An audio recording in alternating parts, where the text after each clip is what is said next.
గురుగారు నమస్కారం అండి. సూర్యోస్మితల్లి జనరల్గా తెల్ల జుట్టు సమస్య చాలా మందిని ఇబ్బంది పెడుతుంది. అంటే చిన్న పిల్లల్లో కూడా చూస్తూ ఉన్నాము.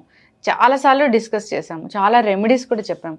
అయితే అసలు తెల్ల జుట్టు సమస్య రాకూడదు అన్నప్పుడు ఎలాంటి వెజిటబుల్ అనేది తీసుకోవాలి? తెల్ల జుట్టు సమస్య వచ్చింది, ఇంకా ఇంతకన్నా పెరగకూడదు ఈ సమస్య అన్నప్పుడు ఏం చేయాలి? ఎటువంటి రెమెడీస్ ఉన్నాయి? పైపూతగా ఏం వాడాలి? ఇంటర్నల్గా ఏం తీసుకోవాలి? చేతులు కాలిన తర్వాత ఆకులు పట్టుకోవటం అనే చందాన ఉంటుందమ్మా ఈ తెల్ల జుట్టు సమస్య అనేది. నాకు 10th లో 11 తెల్ల వెంట్రుకలు ఉండేవి. అంటే అప్పుడు సుమారు 92 ఆ టైంలో, 92 కాదు 96 to 97. అంటే అది ఎలా తెలిసిందంటే 97లో నా మ్యారేజ్ అయినప్పుడు నా వైఫ్ వచ్చినప్పుడు చూసి నీకు తెల్ల వెంట్రుకలు నువ్వు ముసలోడు అయిపోయా అన్నప్పుడు మొదలైంది. ఎన్ని ఉన్నాయంటే 11 ఉన్నాయి. ఇక అక్కడి నుంచి అంటే నేను ఎప్పుడు ఏదో ఒక రీసెర్చ్ చేస్తుంటే అక్కడ నుంచి ఆ ప్రయత్నం చేస్తూ చాలా కాలం దాన్ని ఆపగలిగాం. అంటే పోషకాహార లోపం వల్లే ఇవి వస్తాయి ఒకటి. ఇక మనం తినే తిళ్ళు, మన అలవాట్లు, మన జీవన విధానం కూడా దాని మీద ప్రభావాన్ని చూపించేసి మనల్ని పాడు చేస్తూ ఉంటుంది. ఇక మరి ఈ స్థితిలో నాకు కూడా తెల్ల జుట్టు ఉంది, కవర్ చేస్తున్నాను, మిమ్మల్ని మోసం చేసే ఉద్దేశం కాదు, నేను ఇంకా రీసెర్చ్ చేస్తున్నాను దీని మీద. దీన్ని అధిగమించడానికి ఒక అద్భుతమైనటువంటి డాక్యుమెంట్ దొరికింది నాకు. ఇప్పుడు 1956, 70sలో అమెరికా గ్రంథం ఒక గ్రంథం నా దగ్గర ఉంది. 1950sలోదే ఆ బుక్ ఉంది. ఆయన అసలు అమెరికాలోనే అప్పట్లోనే ఆయన రెబల్, అటువంటి వ్యక్తి రీసెర్చ్ చేసి రాసినటువంటి బుక్. మెడికల్గాను ఉంది, మెడిసిన్స్ తోటి ఉంది, ఫుడ్ తోటి కూడా ఉంది. బట్ నేను మ్యాక్సిమం రెండు మాట్లాడడానికి కారణం ఏంటంటే ఆ బుక్ ఏదైతే ఉందో అది నా దగ్గర ఉంది. నేను తర్వాత కూడా వెతికాను మార్కెట్లో, ఇంకెక్కడ నాకు ఆ బుక్ దొరకలే. ఇండియాలో, అమెరికాలో కూడా వెతికిస్తున్నాను. అంటే కొన్ని పేజీలు మిస్ అయినవి, అంత ఓల్డ్ గ్రంథం. ప్రధానంగా ఇక్కడ మనకి ఐరన్ ఫ్యామిలీ గురించి మాట్లాడుతాం, బి కాంప్లెక్స్ ఫ్యామిలీ. అలాగే దాని ప్రధానంగా ఈస్ట్ గురించి ఎక్కువ డిస్కస్ చేయడం జరిగింది. అలాగే మన శరీరంలో టాక్సిన్స్, వ్యర్థాలు, ఇది కూడా ప్రధానమైనటువంటి కారణం. అంతేకాకుండా లివర్ వ్యవస్థ మీద కూడా దీని ప్రభావం ఉంటుంది. అంటే విపరీతంగా మాంసాహారాన్ని తినడం కూడా దీనికి ప్రధానమైనటువంటి, అంటే శరీరంలో ప్రోటీన్ అధికంగా పెరిగిపోవడం కూడా ఒక కారణం అవుతుంది. మనం మాంసాన్ని తీసుకోవాలి అవసరానికి తగ్గట్టు, ఎవరు అవసరం ఉన్నట్టు వాళ్ళు. అంతకు మించి తీసుకుంటే అది కూడా సైడ్ ఎఫెక్ట్స్. అంటే మనం మెడిసిన్స్ తీసుకుంటే ఎలా అయితే సైడ్ ఎఫెక్ట్స్ ఉంటున్నాయో, మాంసాన్ని కూడా అవసరానికి మించి తీసుకుంటే, అంటే వారానికి ఇంత లెక్క, వారానికి, నెలకి, రోజు కాదు. మనం ముక్క లేకపోతే ముద్ద తెగిన మహానుభావులు కూడా ఉన్నారు. అంటే మనం అందరం కూడా, అంటే మాంసం కృత్తులు కూడా దానికి ప్రమాదం అవుతున్నాయి. కందిపప్పు కూడా ప్రమాదమే. అదంటే అవసరానికి మించి అతిగా ఏది తీసుకుని అతి సర్వత్రా వర్జేతని శాస్త్రం ఎప్పటి నుంచో చెప్తుంది. అవసరానికి మించి ఏది చేసినా కూడా ఇబ్బంది. అలాగే మనం తీసుకునేటువంటి వాటర్లో మినరల్స్, లవణాలు సరిగ్గా లేకపోవడం, ఇది ప్రధానమైనటువంటి. మీరు అంటే ఇండియాలో నల్ల జుట్టు ఉంది, ఒక కంట్రీ మనం అమెరికాలో చూస్తే మ్యాక్సిమం అక్కడ ఉన్న వాళ్ళందరికీ గుడ్డ జుట్టు తెల్లగానే ఉంటూ ఉంటుంది రంగు. అది ఆ ప్రాంతీయత మీద ఆధారపడి ఉంటుంది. ప్రధానమైనటువంటి కారణాలు. మన శరీరంలో మనకి అందాల్సినటువంటి 18 మైక్రో న్యూట్రిషన్స్ ఏవైతున్నాయో అవి సఫిషియెంట్గా మన బాడీకి అందట్లేదు, అందవు కూడా.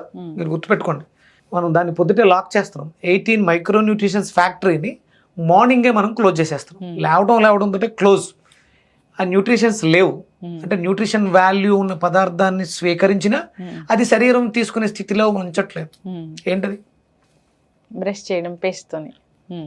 అంటే synthetic sweets, flavours, chemical based ఏవైతే వాడుతున్నామో అవి మన నోటిని పాడు చేస్తున్నాయి.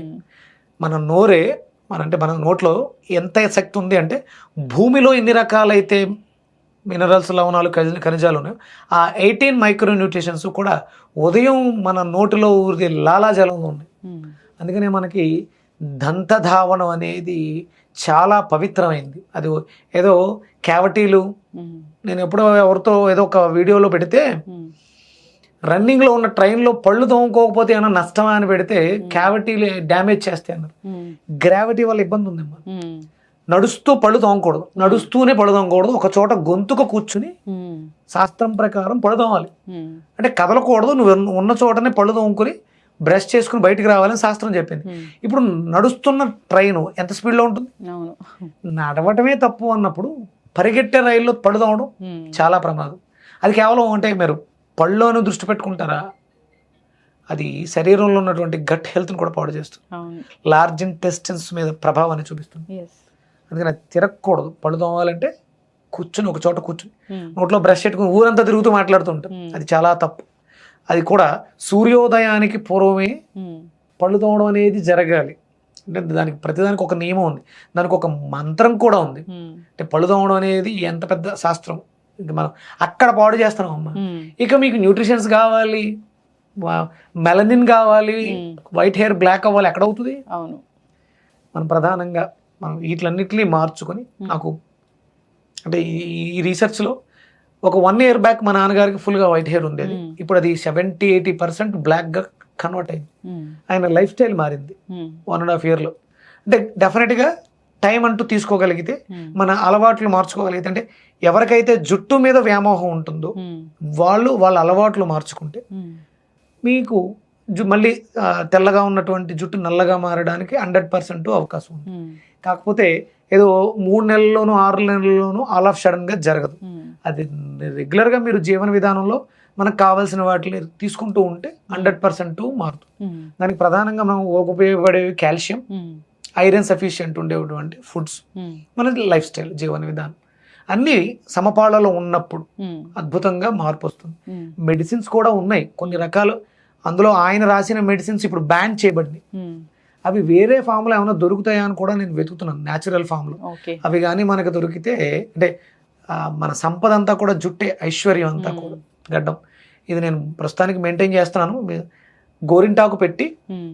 గోరింటాకు తర్వాత దాని మీద అదేంటి నీలి చూర్ణం, Hmm.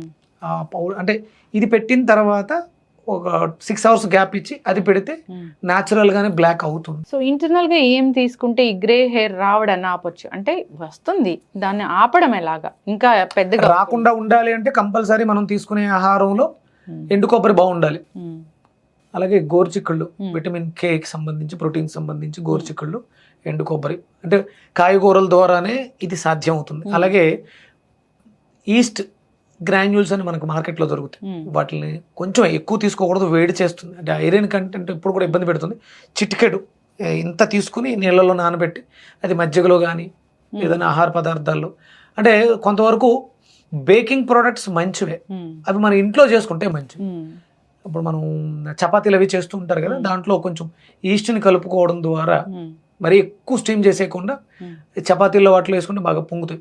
చపాతీలు కూడా మళ్ళీ నైట్ తినకూడదు. Hmm. మీరు డేలో చపాతీలు తీసుకుని ఇలా ఉంటే బేకింగ్ ప్రోడక్ట్స్, Hmm. ఇంట్లో చేసుకునే బేకింగ్ ప్రోడక్ట్స్లో ఈస్ట్ని Hmm. వేసుకుని తినడం ద్వారా రెగ్యులర్గా ఈస్ట్ని మనం వాడాలి. Hmm. అలాగే బ్లాక్ ట్రాకిల్, నల్ల బెల్లాన్ని, ఐరన్ సోర్స్ విపరీతంగా ఉంటుంది, నల్ల బెల్లాన్ని వాడడం ద్వారా Hmm. ఈ సమస్యని మనం ఆపి మళ్ళీ రివర్స్ చేయొచ్చు. Okay. Yes. ప్రధానంగా అంటే ఇప్పుడు ఇలా కావాలనుకున్న వాళ్ళు Hmm. కలర్స్ వేయటం మానేయాలి. Hmm. సింథటిక్ కలర్స్ వాడటం మానేస్తే తప్ప మనం ఈ సమస్య నుంచి బయటపడలేం. Yes. దానికోసం ప్రత్యామ్నాయంగా మనం గోరింటాకు Hmm. పెట్టడం, దాంతోపాటు నీలి ఆకు చూర్ణం పెట్టడం, రెండు విడివిడిగా పెట్టడం ద్వారా మనకు 15-20 రోజుల వరకు ఆ కలర్ ఉంటుంది. Hmm. పెద్దగా తెలియదు. ఇప్పుడు అది న్యాచురల్గా కనిపిస్తూ ఉంటుంది. Hmm. న్యాచురల్ కాదు, మనం ఈ గోరింటాకు ఇవి వాడినవే, but natural products. Natural products రెగ్యులర్గా వాడుకోవచ్చు. ఆహారంలో కంపల్సరీ ఇవి తీసుకోండి. Hmm. కరివేపాకు కూడా Hmm. మనకి దోహదం చేస్తుంది. ఒకవేళ మీకు అవకాశం ఉంటే రేగి ఆకులు, Hmm. రేగి పళ్ళు వస్తాయి చూసారు, Hmm. రేగి ఆకులు వాటిని చూర్ణం చేసుకుని Hmm. మీరు వారానికి ఒకసారి పేస్ట్లా పెట్టుకోవచ్చు. Hmm. అలాగే గుంటగలగరాకు, Hmm. గుంటగలగరాకు, రేగాకు, కరివేపాకు పౌడర్ Hmm. పేస్ట్లా తయారు చేసి మెంతి పొడితో మిక్స్ చేయడం ద్వారా అది స్మూత్గా అవుతుంది. Hmm. దాన్ని మీరు తలకు అప్లై చేయడం ద్వారా కొంతవరకు మనం ఇంటర్నల్గానే ఇది చేసుకురావాలి. అవును. ఎక్స్టర్నల్గా అది కొంతవరకు మనం మోసం చేయడానికి, Hmm. తెల్లగా ఉన్నదాన్ని నల్లగా ఉందని మభ్యపరచడానికి Hmm. అవకాశం ఉంటుంది. Yes. ఫుడ్సే కంపల్సరీ. అందులో నల్ల బెల్లం, Hmm. బ్లాక్ ట్రాకలు, పెరుగు, తోడు పెట్టినటువంటి పెరుగు, న్యాచురల్ పాలతోటి, ఆవు పాలతోటి. Hmm. మనం ఇంకొకటి గుర్తుపెట్టుకోవాలి, నేను చేతులు జోడించి వేడుకుంటున్నాను, మనం అందరం ఆరోగ్యవంతులం అవ్వాలి అంటే Hmm. మన భారతదేశంలో గోమాత పెరగాలి, గో సంపద పెరగాలి, గోవధ ఆగాలి. మన కళ్ళెదురుగుండా ఎవడో పట్టుకెళ్తుంటే, ఎవడో యుద్ధం చేస్తుంటే కళ్ళు అప్పగించి చూస్తూ కూర్చున్నాం. ఈ నేల సస్యశ్యామలం అవ్వాలి, పంటలు పండాలి, అది మనకు అందాలి అంటే రక్తంతో తడుస్తున్నాయమ్మా. గో వధతో, గో రక్తంతో తడుస్తున్న నేల తల్లిని మనం సంరక్షించుకోవాల్సినటువంటి బాధ్యత, గోమాతని కాపాడుకోవాల్సిన బాధ్యత. దాంట్లోంచి వచ్చే గో సంపదలో ఆవు పాలని స్వీకరించడం ద్వారా, అందులో వైలెట్ కలర్ ఉంటుంది. వైలెట్ కలరు ఆవు పాలలో ఉన్నటువంటి ఎలక్ట్రిక్ వైలెట్ మన జుట్టు రంగు మారడానికి అవకాశం. దాంట్లో తోడు పెట్టినటువంటి పెరుగు గుడ్ బ్యాక్టీరియాని ప్రొడక్ట్ చేసి ఐరన్ కంటెంట్ పెరగడానికి మనకి దోహదం చేస్తుంది. అలాగే గోమూత్రంలో ఉన్నటువంటి సల్ఫర్, మనకి అరటిపళ్ళు కూడా సల్ఫర్ దొరుకుతుంది, జుట్టు రంగు మారడానికి ఉపయోగపడుతుంది. ఇట్లన్నిటిని ప్రధానంగా తీసుకోండి. మనందరం ఆరోగ్యవంతులు అవ్వాలి.